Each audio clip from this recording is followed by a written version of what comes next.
दोस्तों आज की वीडियो में हम आपको बताने वाले हैं कि हजरत अली रजी अल्लाह ताला अन्हु ने फरमाया, घर में औरत का रोना कैसा है, यानी जिस घर में औरत रोती है उस घर में अल्लाह का कौन सा अजाब नाजिल होता है। तो दोस्तों ये वीडियो बहुत ही अहम होने वाली है, तो इस वीडियो को आप आखिर तक लाजमी देखिएगा। और अगर आपने हजरत अली रजी अल्लाह ताला अन्हु एक रास्ते से गुजर रहे थे, उन्होंने देखा कि एक शौहर अपनी बीवी पर जुल्म कर रहा है। हजरत अली रजी अल्लाह ताला अन्हु करीब गए और उस शख्स से फरमाने लगे, ऐ शख्स, अल्लाह से डरो, तुम्हारी मुफलिसी, परेशानी और तुम्हारी रिज्क में तंगी का सबब यही है कि तुम्हारी बीवी तुम्हारे ही घर में तुम्हारे जुल्म से रोती है।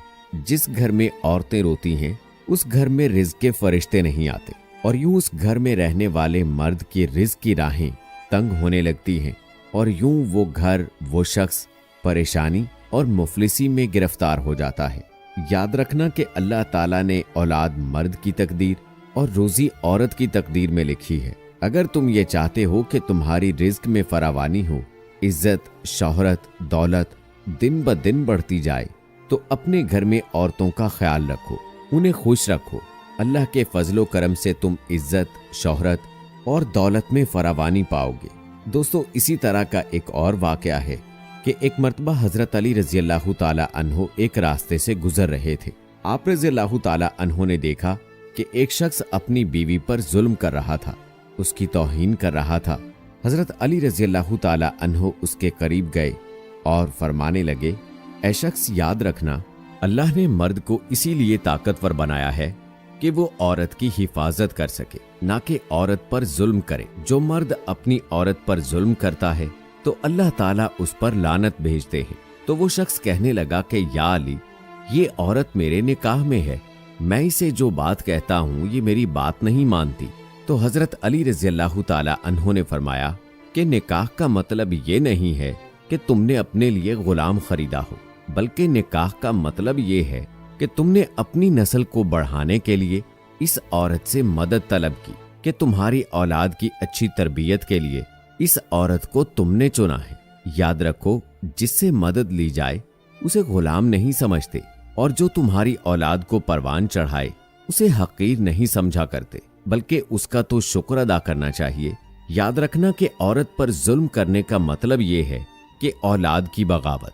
आने वाले वक्त में उस औरत के जिस्म से जो तुम्हें औलाद नसीब होगी, उसके वजूद में तुम्हारे लिए बगावत ही बगावत होगी। दोस्तों अब हम आपको बताते हैं कि औरत की पहचान कैसे हो सकती है, यानी पाक, साफ और नेक औरत की क्या पहचान है। तो हजरत अली रज़ी अल्लाह ताला अन्हु इस हवाले से फरमाते हैं कि जब कभी कोई औरत अपने शौहर पर नाराज हो या गुस्सा करे तो इससे उसे मोहब्बत से ये कहना चाहिए कि मैं तो अपनी पूरी जिंदगी तुम्हारे साथ बिताऊंगा।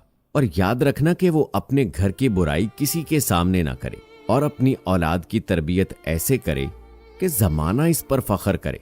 याद रखना, इन तमाम तर खूबियों की मालिक एक नेक औरत है, यानी जिन औरतों में ये खूबियां होंगी वो नेक औरत होगी और क़यामत में भी अल्लाह ताला उसे सुकून इनायत फरमाएगा।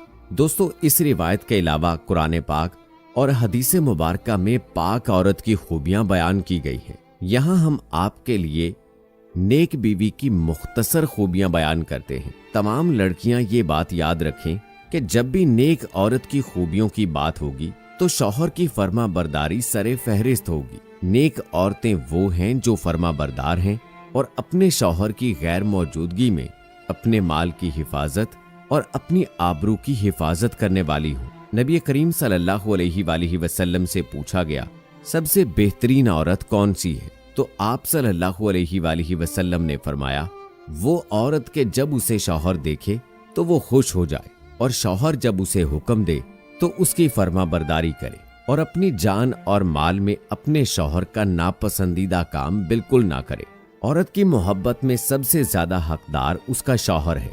इसका अंदाजा इस बात से लगाया जा सकता है कि नमाज इबादत की सबसे आला किस्म है और सजदा उसकी चोटी है, लेकिन शरीयत में शौहर का मकाम मर्तबा वाज़े करने के लिए इतनी ऊंची मिसाल बयान की गई है। सैयदना अबू हुरैरा रज़ी अल्लाह ताला अन्हु से रिवायत है कि नबी करीम सल्लल्लाहु अलैहि वसल्लम ने इरशाद फरमाया, اگر میں اللہ تعالیٰ کے سوا کسی اور کو سجدہ کرنے کا حکم دیتا تو میں بیوی کو اس کے شوہر کو سجدہ کرنے کا حکم دیتا۔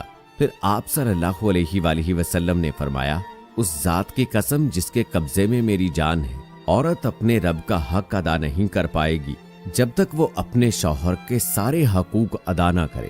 تمام مسلمان خواتین کو خصوصاً یہ سوچنا چاہیے کہ جس رب نے مردوں کو 1 سے زیادہ اور 4 تک بیویاں رکھنے کی اجازت دی ہے، وہ رب ہم سے زیادہ ہماری مصلحتوں اور ضروریات سے واقف ہے۔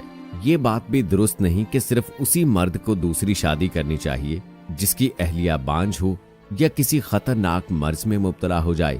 ایسا نہیں، بلکہ اللہ تعالیٰ نے ہر مرد کے لیے جو 1 سے زیادہ بیویاں رکھنے کی استطاعت رکھتا ہو اسے عام اجازت دی ہے۔ لہٰذا جو خواتین اپنے شوہروں کے دوسرے نکاح میں رکاوٹ ڈالتی ہیں انہیں اللہ تعالیٰ سے ڈرنا چاہیے۔ مرد اور عورت کے باہمی تعلق کو مضبوط اور قائم رکھنے والی چیز دونوں میں باہمی الفت و محبت اور ایک دوسرے کے لیے جذبہ ایثار اور قربانی ہے۔ لیکن اگر کبھی اس تعلق میں دراڑیں پڑنا شروع ہو جائیں تو اسلام اس کے لیے راستے بھی تجویز کرتا ہے۔ مرد کو طلاق کا اختیار دیا گیا ہے، مگر اس سے پہلے اصلاح احوال کے لیے گھر کا سرپرست ہونے کی حیثیت سے یہ ہدایت کی گئی ہے کہ اگر عورت مرد کے حقوق کی ادائیگی سے اجتناب کرتی ہے یا اس میں کوئی کمی بیشی کرتی ہے یا خود سری اور بغاوت پر اتر آتی ہے تو ایسی صورت میں اسے نصیحت کی جائے اور ہر طرح سے سمجھانے کی پوری کوشش کی جائے۔ اگر یہ طریقہ کارگر ثابت نہ ہو تو پھر عورت کو بستر پر تنہا چھوڑ دیا جائے، یعنی ایک ہی گھر میں رہتے ہوئے اس سے تعلق توڑ لیا جائے۔ یقیناً اللہ تعالیٰ کی ذات نے جو تراکیب بتائی ہیں ان میں ہمارے لیے بڑے ہی فائدے ہیں۔ اگر یہ نسخہ بھی کارگر ثابت نہ ہو تو پھر ہلکی مار مارنے کی اجازت دی گئی ہے، لیکن چہرے پر مارنا سختی سے منع ہے۔ لیکن ایسی ضرب جس سے ہڈی ٹوٹ جائے یا زخم آ جائے اس کی بھی ممانعت ہے۔ یہاں مارنے سے مراد بالکل ایسی ہلکی سزا ہے جو عورت کی انا کو مجروح کر کے اصلاح کی طرف مائل کرنے میں مددگار ثابت ہو۔ جو لوگ اس اجازت سے ناجائز فائدہ اٹھا کر عورتوں کو گالی گلوچ اور زد و کوب کرتے ہیں وہ اللہ اور اللہ کے رسول صلی اللہ علیہ وآلہ وسلم کی نظر میں انتہائی ناپسندیدہ لوگ ہیں۔ ایک حدیث مبارکہ کا مفہوم کچھ یوں ہے کہ تم میں سے جو لوگ اپنی بیویوں کو مارتے ہیں وہ ہرگز اچھے لوگ نہیں۔ آخری چیز جس کی ہدایت اس کے بعد کی گئی ہے وہ یہ ہے کہ مرد اور عورت دونوں کی طرف سے منصف مقرر کیے جائیں جو اللہ تعالیٰ کے خوف کے ساتھ دونوں فریقوں کے دلائل سننے کے بعد حق اور انصاف کے مطابق فیصلہ ہو جائے۔ مرد کو یہ اختیار نہیں دیا گیا کہ عورت کو لٹکائے رکھے، نہ طلاق دے اور نہ ہی اس کے حقوق ادا کرے۔ یاد رہے جو لوگ ایسا رویہ اختیار کرتے ہیں وہ سخت گناہ کے مرتکب ہوتے ہیں۔ ایک اہم ہدایت اس باہمی تعلق کو جوڑے رکھنے کے لیے یہ بھی دی گئی ہے، کوئی مومن عورت مومنہ عورت سے نفرت نہ کرے۔ اگر وہ تمہیں ناپسند ہو سکتا ہے اللہ نے اسی میں تمہارے لیے خیر کثیر رکھی ہے۔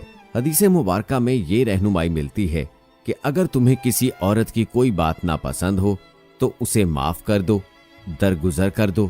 کوئی دوسری پسندیدہ صفت بھی تو اس میں ہو سکتی ہے۔